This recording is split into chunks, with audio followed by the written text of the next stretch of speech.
How many people are in the room? That was the first thing Stella asked me as she settled in at the table. I looked around the diner. It was 2 in the morning. The place was mostly empty. What do you mean? How many people are in here right now? Besides us, she said, maybe 5. 6, I replied. Stella's lips trembled. How many people are in the room exactly? She was terrified. I counted. The waiter, the old man staring into a bowl of soup by the door, the 2 young women coming down from a night of partying over pancakes, the guy in a ball cap trying to cut through his overcooked steak, and the middle-aged woman in a pea-green overcoat. 6, I said. 6 people. Stella instantly relaxed. Thank you. Stella and I hadn't seen each other in 5 months. I was in school out of state and was home for the summer. Stella had gotten into a good university, but her sister, Anne, had died in a car wreck 2 weeks before she went off to school. The death hit her hard. Real hard. I wasn't sure why she'd called me. I doubted it was to catch up, and it certainly wasn't to party. Stella knew I abstained from everything. For me, that decision was the end result of being raised by verbally abusive alcoholics and knowing the genetic odds. Stella looked rough. Not strung out, but existentially exhausted. There were scars on her hands, bruises modeling her tattooed forearms, and some unusual scarification marks on her neck. 2 of them, they looked like clumsy ZSE but reversed as if done in a mirror. Stella's friend Corey had dropped her off at the diner about 30 minutes before I'd gotten there. I didn't know him well, but what I did know, I didn't like. So, how are you holding up? I asked. Stella didn't answer. The waiter appeared and Stella looked him over cautiously before she ordered a black coffee and a slice of blueberry pie. I got a hot tea and a side of fries, though I wasn't exactly hungry. We sat in uncomfortable silence for a few minutes before Stella, staring down at her hands, asked, "What's the worst thing you ever did?" I shrugged, said, lied to people. Lied to get out of things. Mostly to my friends in high school. But I've changed. I don't do that anymore. Oh, I also shoplifted once. A pair of socks. Stella laughed. Nah. That's when the waiter reappeared with our drinks and food. Stella jumped, her eyes wide, face flushed. The other people in the diner turned and looked but did nothing. "You all right?" the waiter asked, weirded out, taking a deep breath. Stella slowly sat back down. "Yeah. Sorry," she said. It's been a long night." The waiter shook his head as he put the stuff down. When he left, Stella sipped her coffee, and then she looked over the mug at me, her eyes tearing. "I did the worst thing you can do. I tried to kill someone. I wasn't sure I heard her correctly." "What?" Stella nodded, eyes locked on mine. "A jogger. Corey and me hit him with the car." "Oh my God. When did this?" "On my way here." The blood drained from my face. "We should call the cops. He could still be there, hurt and—" "Don't bother," she interrupted. "We went back and checked on him. There was no jogger." "What's that fucking mean?" I was starting to lose it. "Please don't start playing games with me," I said. "I don't want to hear this sort of bullshit." "Isn't bullshit," Stella replied. "Ask Corey." I didn't want to call Corey. Stella said, "I didn't actually see the jogger." "Corey did. That's how I knew." So I asked him exactly where the man was, and I grabbed the wheel and Corey screamed at me as I made the car slam into the guy. Sent him flying. Like it mattered. Corey hit the brakes hard. He was losing it, talking about going to prison and his life being over. But I told him not to worry. That pissed him off something bad. When he got out of the car to go help the jogger, he just froze up because there was no one there. Road was empty. Me, I expected that. She took another sip of coffee and poked at the slice of pie with her fork, stabbing the crust and examining the blue-tinged tines in the dull fluorescent light. See, it can look just like a person. Could be any age, dressed any sort of way. It talks like a person. Eats, drinks, does all the regular sorts of things people do. Doesn't exactly sound threatening, I know, but wait for the twist, I can't see it. This thing pretending to be a person, it's invisible to me. But you and everyone else, you can see it.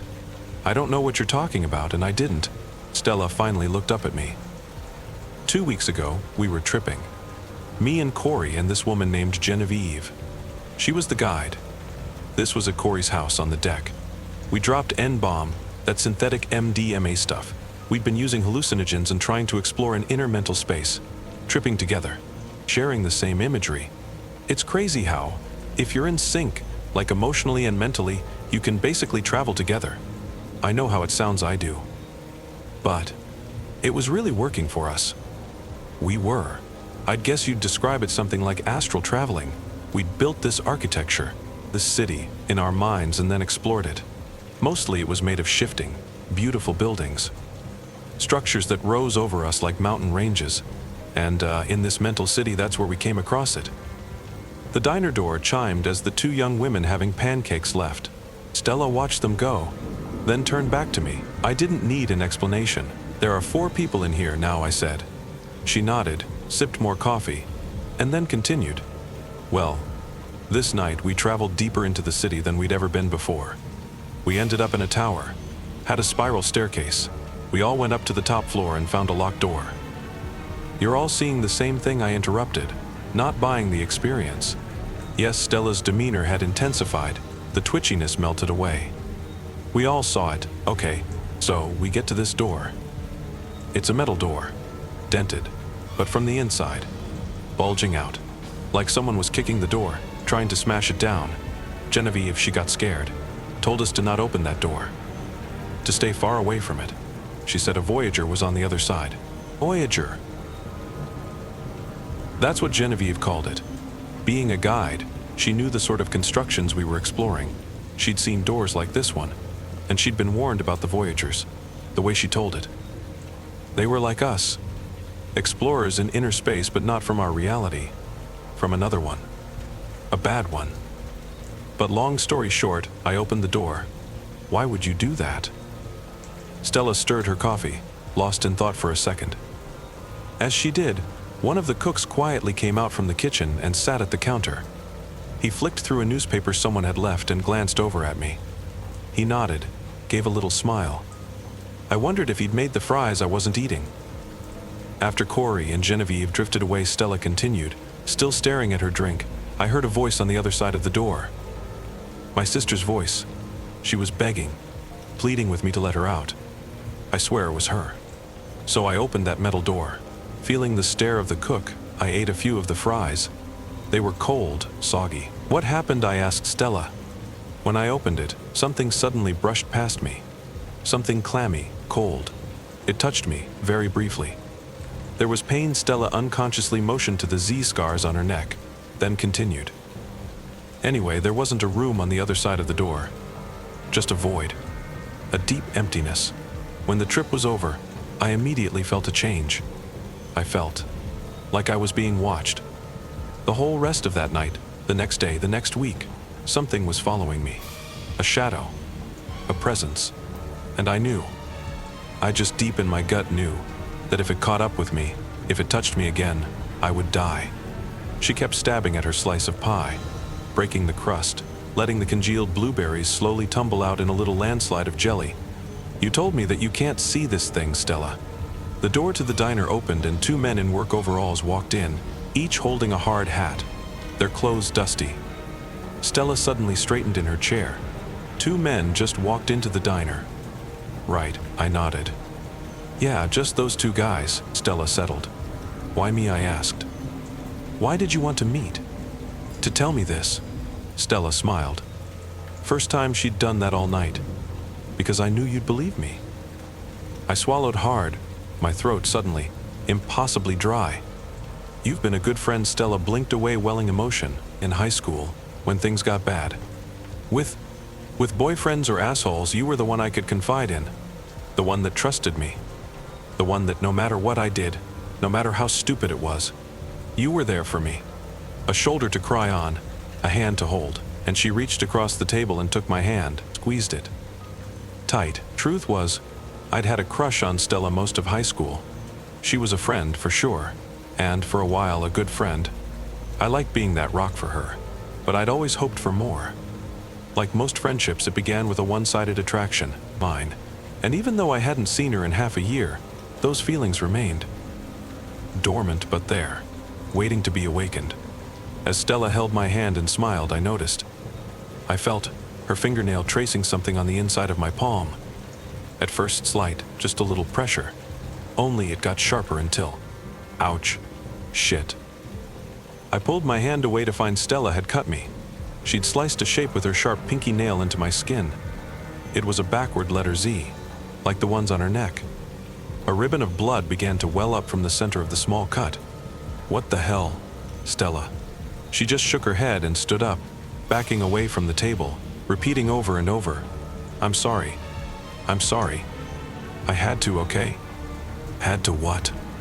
Hurt me. I was furious, confused. Everyone in the diner turned to watch us. Only the cook got up from his place at the counter and walked over, eager to lend a hand. I waved him away. "It's okay. I got it under control." That was when Stella broke, her voice barely a whisper. "What?" I told him I got it. She went pale. Who'd you tell?" "The cook," I yelled. "He's just trying to help you. There is no cook." "No one's there," Stella began shrieking. Scrambling backward, she slammed into a nearby table. Chairs fell over. Silverware scattered. No, she yelled. "No one's there." The cook kneeled down beside Stella, and for a split second, bewildered as I was, I honestly thought he was going to help her up. He didn't. Instead, he leaned in close to her. She was crying and shaking and clearly couldn't see him. The cook turned to me, nodded with a sick grin, and then opened his mouth wide to reveal jumbled, bloody gums filled with jagged teeth. He tore her throat out with a single bite. And as Stella's blood pumped out across the linoleum flooring, the cook vanished. Not a slow fade, not dissolving into mist. Just there 1 second and gone the next. Someone screamed. I think it was the woman in the pea green overcoat. Afterward, when the cops came, a story emerged. All the other people in the diner that night, they said Stella cut her own throat with a knife. Where she got the knife from and where it went, they didn't know. They also said that the cook had tried to help her, that he attempted to close the wound and save her life. The cops couldn't find him after the EMTs got there. When I went back to the diner the next day to ask about what happened, the waiter claimed they didn't even have a cook who resembled the man I described. The man I saw. It was as if, after Stella's death, all the details of her demise began to unravel, like the universe was erasing her from existence entirely. And now, the Voyager, whatever it is, has come for me. It's been 5 days since Stella died in that diner. 5 days I've been haunted and hunted. I tracked down Corey and he led me to Genevieve. She told me what fate awaited me. According to her, Voyagers used the symbol, the backward ZS that were on Stella's neck, the one she scratched into my flesh to track their victims down. Stella, I guess she thought she could trick the Voyager into taking me instead of her. It didn't work. And now she's doomed me. It's just a matter of time before there's an extra person. A person I can't see, sitting across from me on a bus or walking behind me on the street. Right now, I'm in my bedroom at my parents' house. I haven't left in 48 hours and they're getting worried about me. They'd heard I lost a friend, though they can't seem to recall anyone named Stella going to high school with me, and so they're being compassionate and letting me stay cooped up. But they've told me I've had visitors. Folks stopping by unannounced. Folks who, when I crane my neck out my window to catch a glimpse of them standing on the porch, aren't there at all. Just my parents talking, gesturing, into empty space. I'm going to have to leave this room eventually, or my parents will get worried enough that they'll have me helped out, likely to the hospital. And when I get there, I'll be asking the same questions Stella did. How many people are in here right now? How many exactly?